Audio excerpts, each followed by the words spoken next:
Good morning, good morning.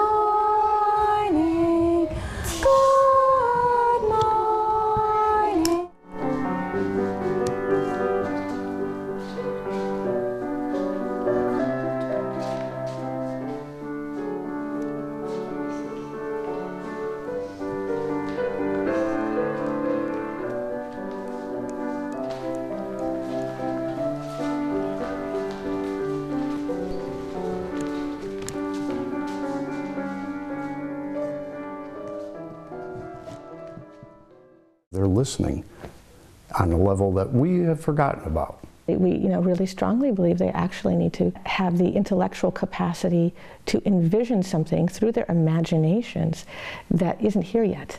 Everything is intentional because we would like to invite the soul into this education. Do you have a glass for that? Yeah. Okay. I have been a teacher all of my life, preparing a whole human being for a future that we can't quite predict yet. So the necessity for education to be preparing people to meet an unknown future, and what are the skills and capacities that they will need to have to meet that future, which overrides almost everything else in the education. It's the most important part of the education, more than the things I had seen and been attracted to as a young parent in the school. I remember distinctly Karen coming to visit my house when I was in kindergarten to meet me before my first grade. What other kid has their teacher come and sit in their living room and really get to know them before you even enter in the classroom? She was my second mother for 8 years, growing up, my whole childhood. She came to my wedding a couple months ago, and it was so special to have her there. I've made the study of their child my life's work, and I want to share the fruits of my research with them. The trust, the innocence, the purity of the child when they're that young, when you first meet them, is mind-blowing and awe-inspiring. And to be around that and to have the enormous responsibility and of holding up the highest possible model for them is exciting on a daily basis. When a 7-year-old comes to our doors, we don't know what they will need to be able to do when they are 40. No one does. But we know that human aspect must be developed then.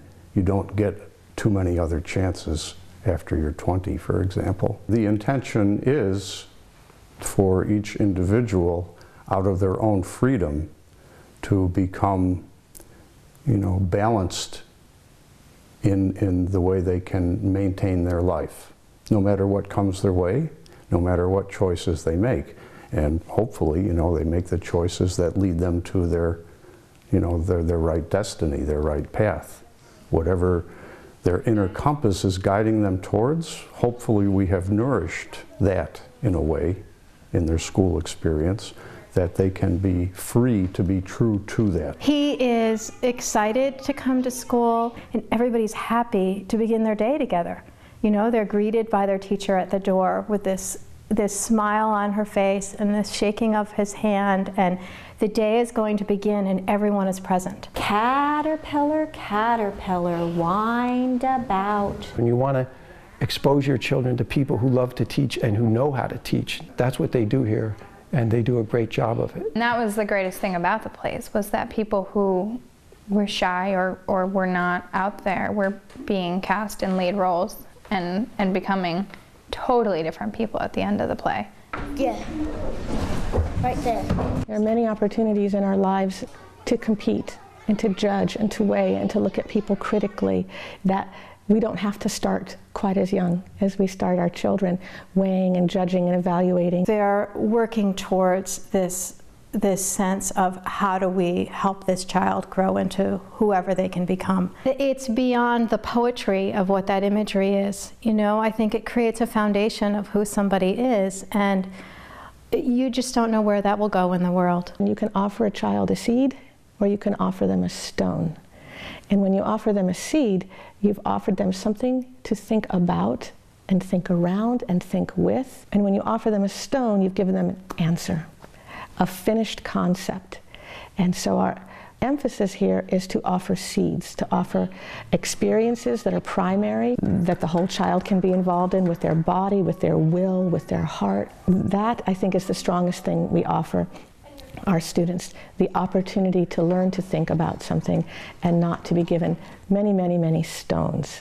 That's good. I just want to get the whole thing in next time, okay? We try to experience things in person and get a sense of what it really means. When a child is absent, there's a heart on the board, and they write the children, if one child, or the children's names in the heart, so that they can feel as though they're still present in the classroom with them. By having 2 recesses a day and a different rhythm in their classroom, that they're given more opportunity to interact with each other socially, that there are models that keep the children so organized and so busy that doesn't happen. We all have a connection with each other and we all like each other. And if there is like an issue socially, we're forced to work it out. There's no like, oh, I don't have to deal with this person, I don't like this person, and I don't have to deal with them, because we are such a small school. And at the end of the day, we all really come together as a family. I think there's something really special about knowing the parents